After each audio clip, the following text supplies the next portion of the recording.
नमस्कार। मैं डॉक्टर राम आशीष श्रीवास्तव, सहायक प्राध्यापक विधि, गोविंद सारंग शासकीय विधि महाविद्यालय, भाटापारा, छत्तीसगढ़। आज हम भारत के संविधान के भाग 9 के अंतर्गत पंचायतें का अध्ययन करेंगे,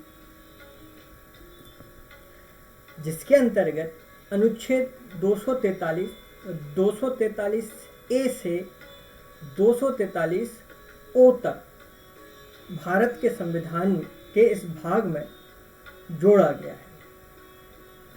भारत के संविधान में पंचायत से संबंधित उपबंध महात्मा गांधी के स्वप्न ग्राम स्वराज को पूर्ण करते हैं, जिसमें ग्रामों के विकास के लिए ग्राम स्तर पर पंचायतों के गठन की व्यवस्था की गई है।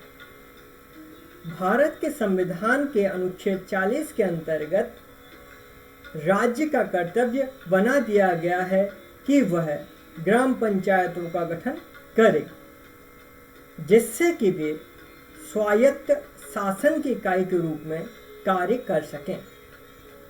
लेकिन यह कार्य भारत के संविधान लागू होने से भाग 9 जोड़ने तक के समय के बीच में नहीं किया जा सका। भारत के कई राज्यों में पंचायतों का गठन इस भाग को जोड़ने के पूर्व में किया जा चुका था, लेकिन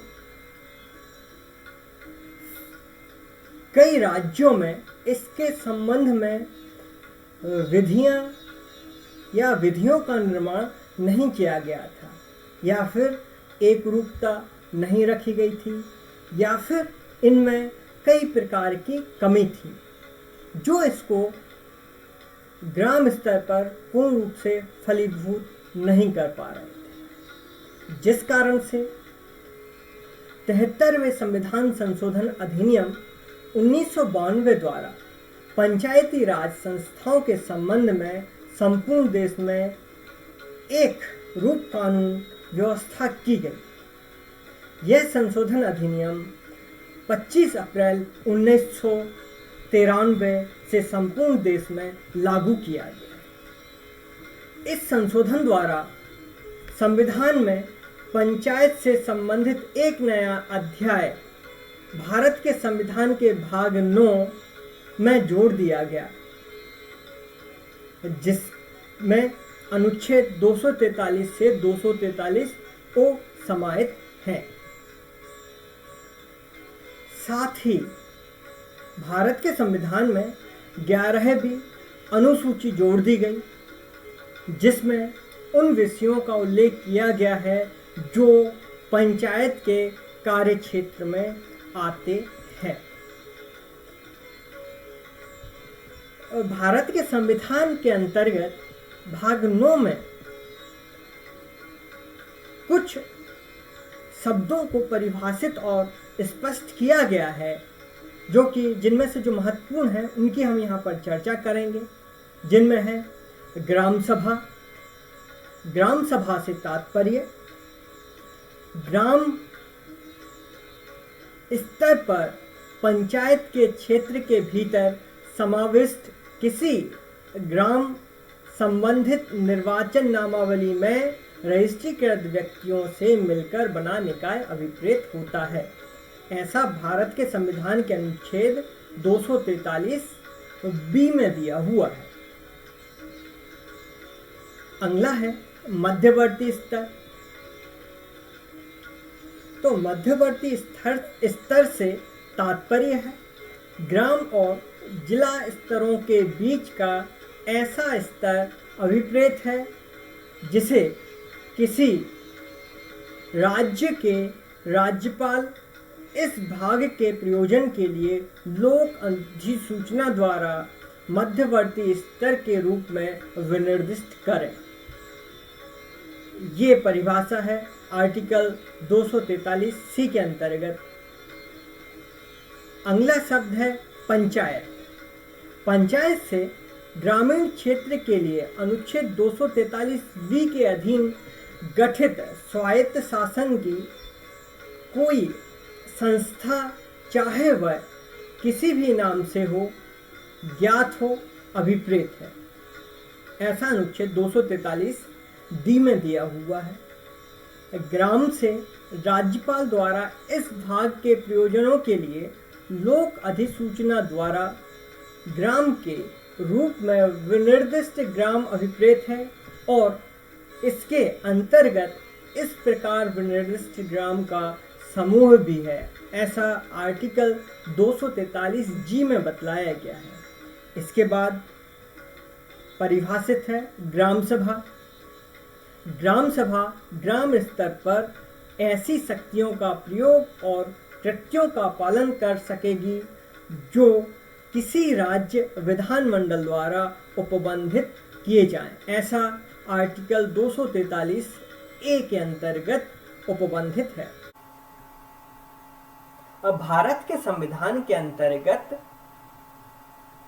प्रस्तावना दी गई है, जिसके अंतर्गत कई ऐसे आधारभूत तत्व दिए गए हैं जो भारत के संविधान के अंतर्गत बहुत ही मर्मभूत और आवश्यक हैं और उनका समय समय पर न्यायालय के द्वारा निर्वचन में भी उपयोग किया गया है। यहाँ पर कुछ शब्द हैं जो कि पंचायती राज्य से संबंधित जुड़े हुए हैं। उसके अलावा भी शब्द हैं, लेकिन ये शब्द डायरेक्ट जो है वो पंचायत के बारे में या फिर वहाँ के लोगों के बारे में या वहाँ के शासन के बारे में जुड़ते हैं। तो वो शब्द हैं, पहला है समाजवादी, दूसरा लोकतंत्रात्मक गणराज्य, तीसरा है न्याय।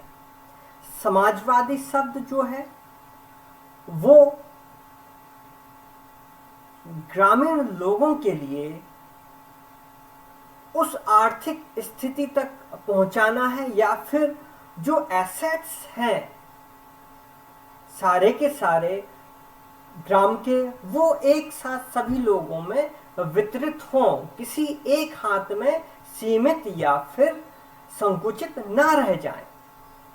पंचायत के माध्यम से ऐसा प्रतिनिधित्व और ऐसी व्यवस्था की गई है जो ग्रामों में समाजवादी व्यवस्था लागू करती है। इसके बाद में है लोकतंत्रात्मक गणराज्य। लोकतंत्र जैसा कि हम सभी जानते हैं, जनता का, जनता के लिए और जनता के द्वारा चलाया जाने वाला शासन।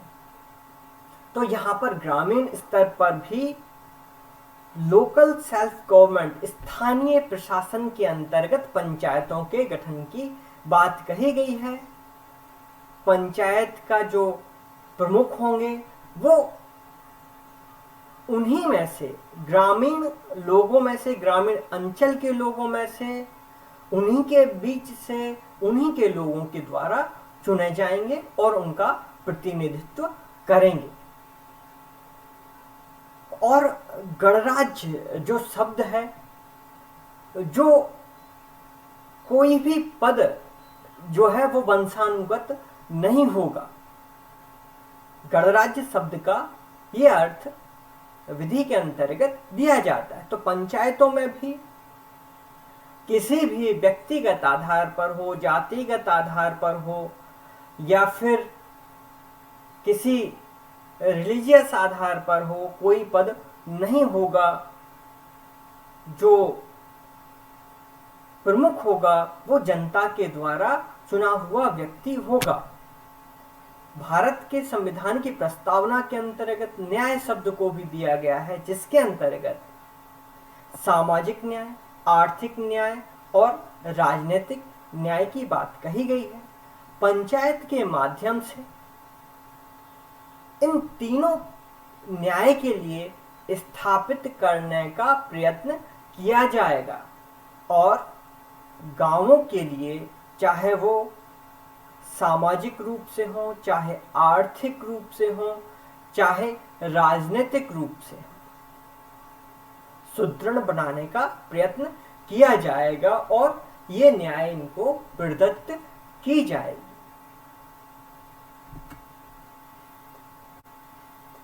पंचायत एवं राज्य के नीति के निर्देशक तत्व। यहाँ स्पष्ट करना आवश्यक है कि भारत के मूल संविधान के अंतर्गत शुरू से ही राज्य के नीति के निर्देशक तत्वों के अंतर्गत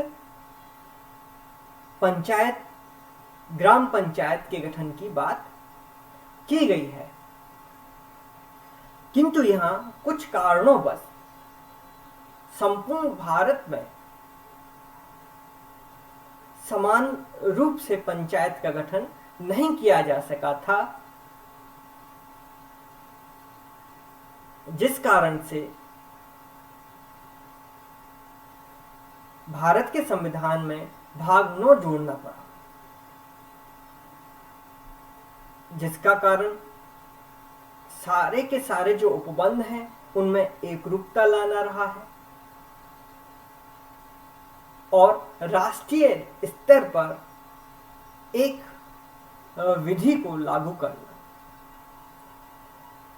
ग्राम पंचायतों के गठन के संबंध में भारतीय संविधान के अनुच्छेद 40 में उपबंध किया गया है कि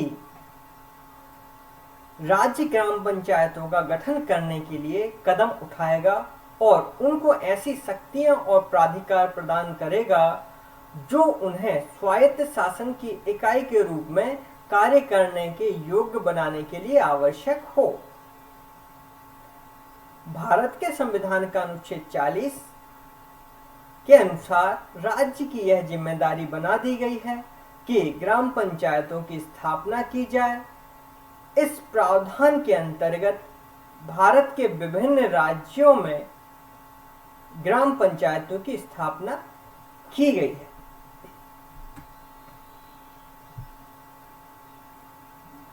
यहाँ पर हम भारत के संविधान के भाग 9 के अंतर्गत पंचायतों के बारे में जो पॉइंट दिए गए हैं उनके अंतर्गत हम इनका अध्ययन करेंगे।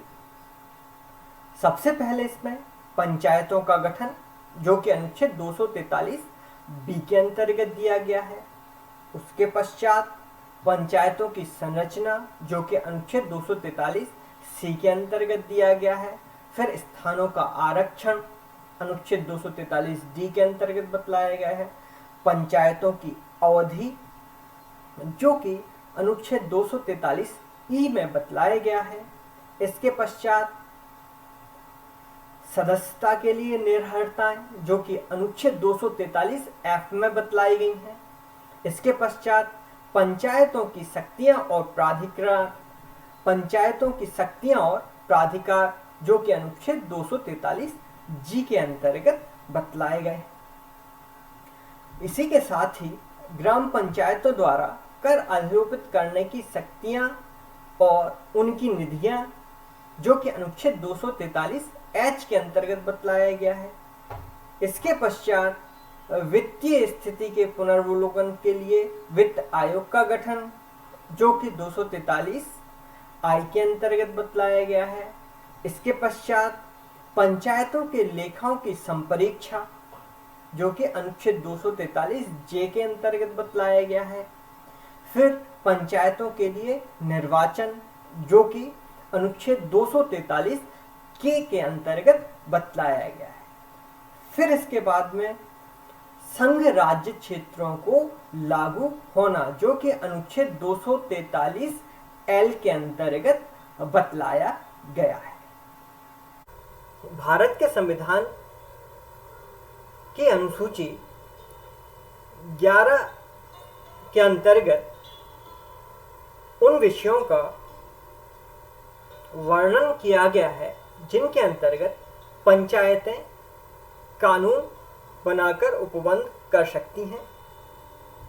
वो है कृषि जिसके अंतर्गत कृषि विस्तार, दूसरा है कृषि विकास भूमि सुधार का कार्यान्वयन, चकबंदी एवं भूमि अनुरक्षण, अगला है लघु सिंचाई, जल प्रबंधन और जल विभाजन क्षेत्र का विकास, अगला है पशुपालन, डेयरी उद्योग व कुक्कुट पालन। अगला है मत्स्य उद्योग। अगला है सामाजिक वानिकी और फार्म वानिकी।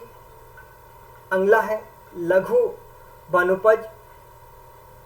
अगला है लघु उद्योग, जिसके अंतर्गत खाद्य प्रसंस्करण उद्योग भी हैं।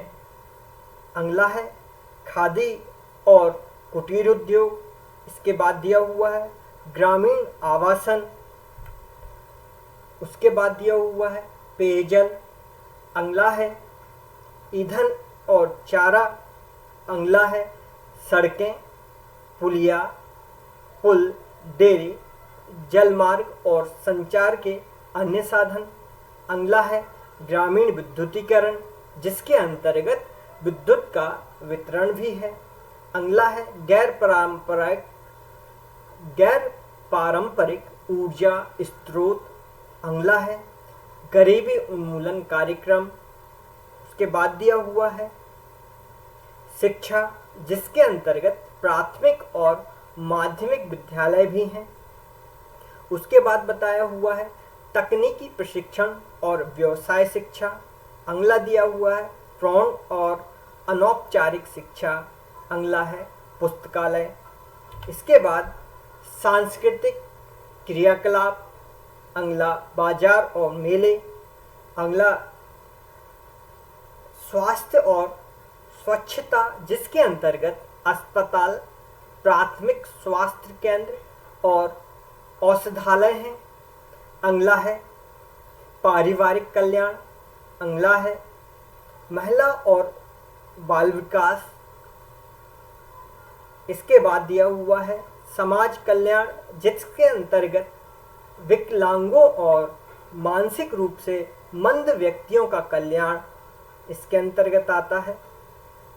अगला दिया हुआ है दुर्बल वर्गों का और विशिष्टतया अनुसूचित जातियों और अनुसूचित जनजातियों का कल्याण। अगला विषय है सार्वजनिक वितरण प्रणाली। इसके पश्चात दिया हुआ है सामुदायिक आस्तियों का अनुरक्षण। इस प्रकार से अनुसूची 11 के अंतर्गत कुल 29 विषय दिए गए हैं। ये विषय भी अनुसूची 9 के साथ साथ ही संविधान में अनुसूची वाले भाग में जोड़ी गई।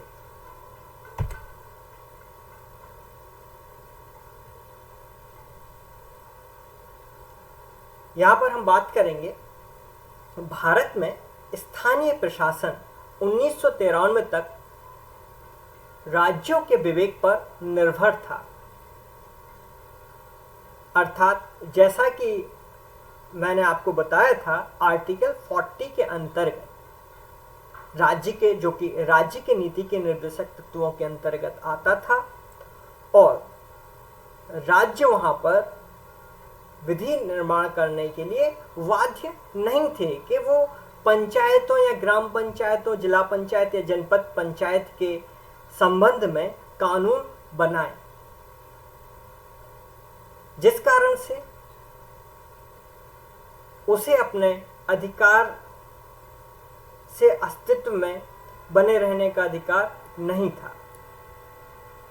संविधान का 73वां संशोधन, जो कि 1993 से लागू हुआ, इन कमियों को दूर कर देता है। यहाँ स्पष्ट कर देना उपयुक्त होगा कि 73वां संविधान संशोधन पंचायती राज को शक्तिशाली बनाने के लिए एवं राज्यों के लिए पंचायती राज संबंधी विधिक उपबंध करने के लिए बाध्य करता है। इस अधिनियम के पूर्व यह राज्य का नीति निर्देशक तत्व तो बनाया गया था, किंतु राज्यों के लिए इस पर विधि बनाने के लिए बाध्य नहीं किया गया था। किंतु अब इस संविधान संशोधन के पश्चात प्रत्येक राज्य पंचायतों के उपबंध करने के लिए बाध्य कर दिया गया है। इसका प्रभाव यह हुआ कि राज्यों ने अधिनियम पारित करके अपने अपने राज्यों में पंचायतों की स्थापना कर ली। हम इस स्लाइड के बाद में, इस वीडियो के बाद में नेक्स्ट वीडियो जो पंचायत से संबंधित होगा उसको हम, जिसके अंतर्गत भारत के संविधान के भाग 9 का विस्तृत रूप से चर्चा करेंगे।